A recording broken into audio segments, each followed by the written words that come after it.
Alright, I got some epoxy mixed up. Got these ready to go. The bolts will help me align the scab plate in the exact correct place. Got these 4 set up, and each bracket is in the exact spot where I drilled it, so each one lines up with its holes. Got scab plates on the end here, and the mother of all scab plates for these outer brackets on the main spar. Alright, so and I got clamps ready, more clamps, and we'll put epoxy on there. Actually, initially I drew the outline so I'd know where to put the epoxy, but I thought, just put the epoxy on the scab plate and it'll be in the right place. I don't need to worry about drawing the outline, because I'll just put the epoxy here instead of there. Alright, and after that, after it dries, I'll take the, I'm gonna leave the brackets on there just for good even pressure on that whole thing, and the clamp will just go over the entire thing and press the bracket against the scab plate. Should give real nice even clamping pressure. And after that, I'll mix up some varnish, and I'll need to put 2 coats on each scab plate. Then I can begin to put the brackets on and get the compression tubes cut to length. Or I cut them approximate length already, but fine tune them so they fit perfectly. Here goes. Alright, so the scab plates are all on there. I put some clamps on, and then I took the bolts out and moved the clamps to get them in a little better position. And a single clamp in the center wasn't giving quite the clamping pressure that I wanted, so I went to 2. Or you can use this kind of clamp, you get more clamping pressure with these. So I just have it in the center there. And a bunch of the spring clamps here. Anyway, this is kind of a big deal. I was a little nervous about this because this rib, this rib, this rib, and this rib, and this rib, those 4, they cannot come off the spars now because they won't fit over the scab plates. I could take this one off, and I could take these 2 off, but these middle 4, they are permanently there now. So it's a little disconcerting, but hopefully everything will be fine. And the scab plates, by the way, any place a bracket touches the spar or goes onto the spar, you have to have a scab plate. I guess it's just kind of like a big wooden washer for brackets. I think that's the idea. So there you go. I have one tip to give you regarding the scab plates at the end of the upper wing, the outer end. Probably it applies to the lower wings too. Cut these things out, but don't drill any holes in them initially.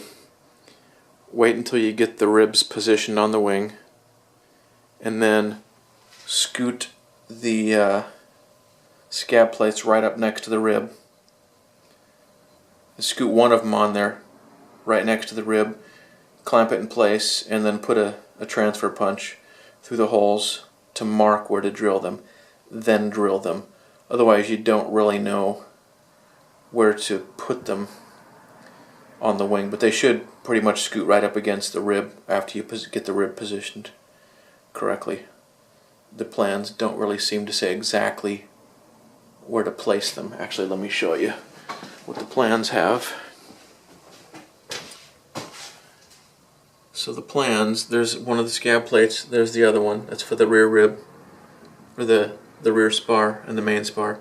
And it says 7.5 by 3.5 inches, so you know how big to make it, but it doesn't say where to position it. Basically, it doesn't say where along here it should be. You can only guess at how far the end is past the holes. And I guessed wrong, so I won't get into that, but I've done it correctly now, I think. So position them up just adjacent to the end rib. Then mark one of them, and then you can stack all 4 of them and drill them. 2 for this wing, and then there'll be 2 for the other upper wing, and a stack of 4 there as well. Alright. So I just cut the first 2 compression tubes to size and got them fit in there. I think they're probably pretty close. And strung up the first drag wire. And then I thought, wait a minute, this is totally messed up.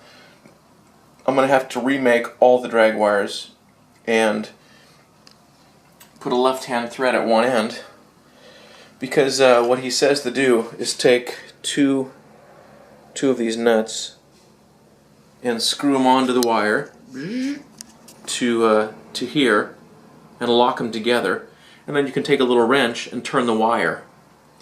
And I thought, okay, that's a great idea, but then you need left-hand threads at one end and right-hand threads at the other end, and then you turn the wire and it'll either tighten or loosen. But this plane is designed for simplicity, I think, and so he didn't want you to have to buy a left-hand die.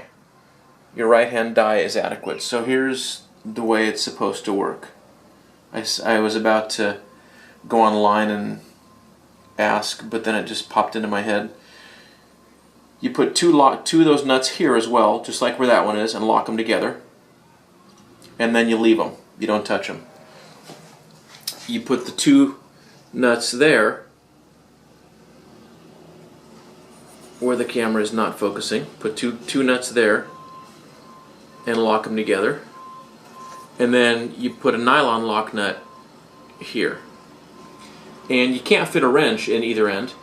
What you do is you just jam a tool in here to keep, and you assemble this before you put it in. That way this can kind of tilt out of the way, and you can screw that nylon lock nut on there a little bit. Then you install the drag wire, put this bolt through here with the nuts, with this nylon lock nut still at the end, so there's some slop. You jam a tool in there so the lock nut doesn't spin, and you turn the whole wire with these 2 nuts that are locked together. Those nuts will just spin along with the wire. So basically all you're doing by turning these nuts and having your tool jammed in here is you're tightening and loosening the wire at this end. That's the deal. So I'm relieved, because I've made all the drag wires and didn't want to have to throw them away to make all new ones with a left-hand thread at one end of each one. So that's how it works. So I'm relieved that popped into my head. So it's good.